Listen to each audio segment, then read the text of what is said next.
What's going on YouTube? It's your boy Logisticalstyles coming at you with another video, and today we are in the lab and we're going to go over some techniques that you can use that I came across using cue points to come up with really cool scratch sounds. And it's something that you can use not just on turntables, but you can use it with a controller as well, and you can use it with just about any software. I don't think there's any reason why you wouldn't be able to use this with just every DJ software. And it is a way of setting your cue points so that you can get different effects. And specifically, I'm talking about the very first cue point on a track. In this case, I'm using a beat that's, like a generic beat from a scratch record. But let's start off right here. So what we're doing is something what I like to call the Paul Revere Scratch. And I call it that because it's how it reminds me of how they created the sound for the song Paul Revere by the Beastie Boys. That song is just basically, the beat for that song is another beat played in reverse. And the kick on that song is just a kick in reverse. And that's really a dope idea, concept, and it makes such a great song. And this scratch kind of reminds me of that because you're basically doing the same thing, except you have to set your cue points a certain way in order to achieve it. So I'm going to use this song right here called Stylin' by DJ Shorty. It's on one of the scratch records that I've downloaded or whatever, but it's just going to show you. And the way I came across this, first of all, is all my cue points were set in Serato because I've used Serato for a very long time, and that's what I first started DJing with. It wasn't until maybe the past year or two that I started messing with Algorithm DJ Pro. So one thing I've noticed is, even though it does read your library from Serato or your iTunes library, the cue points that you've set in Serato can sometimes, not with every song, but some of them, they're shifted off just a little bit.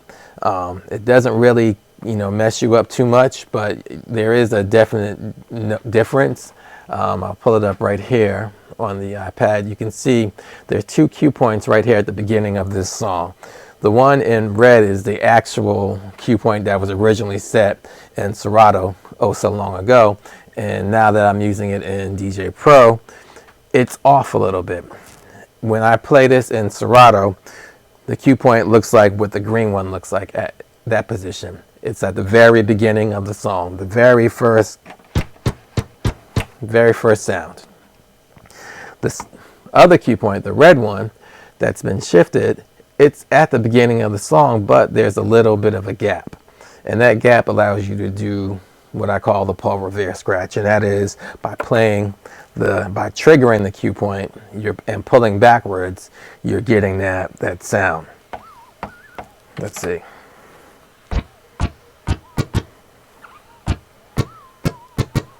Now, if I would use the cue point at the very top of the beat and play it in reverse, you get nothing because when I'm pulling back, there's no other sound. But by having that little bit of a gap, you get,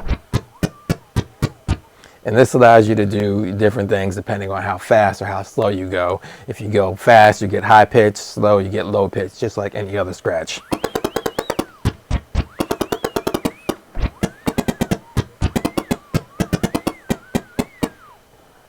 And it's cool, and I like it, and this is how I stumbled upon it because I like to, play with a beat and make it go.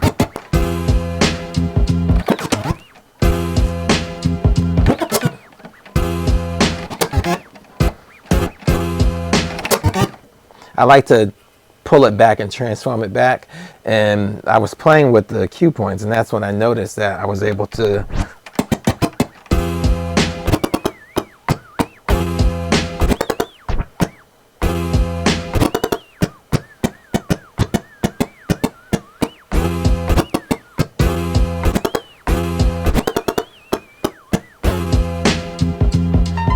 So I'm able to get that effect just because that cue point is shifted off ever so slightly. And then, this opens up other things you can do with it as well. Side note, one interesting thing about this turntable that I'm using is the Reloop 7000 MK2. When you power off the turntable, it kills the audio output as well. Unlike with a Technics 1200, if you kill the power, the sound still comes out. And that's notable because some of the tricks that I'm trying to do with this technique and other cue point techniques require me to be able to power down.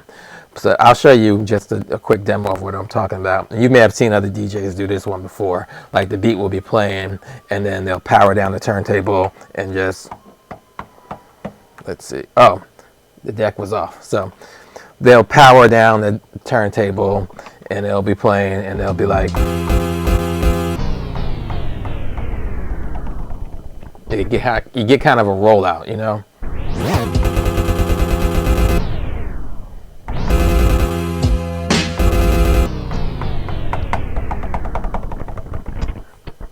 You can do it in reverse as well. But that only works when you have it offset.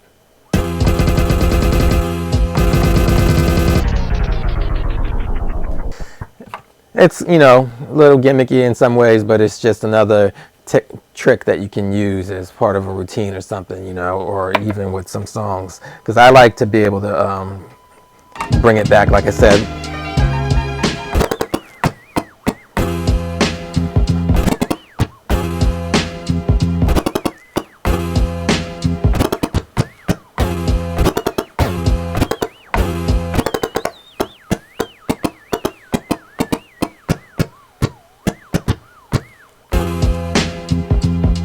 It's cool because you always bring it right back to the beginning.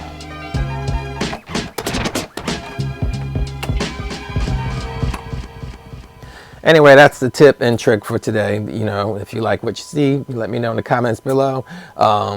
If you've seen it before, also let me know. Don't forget to check out the rest of the videos on the channel. Like, subscribe, and I will see you on the next video. All right, peace.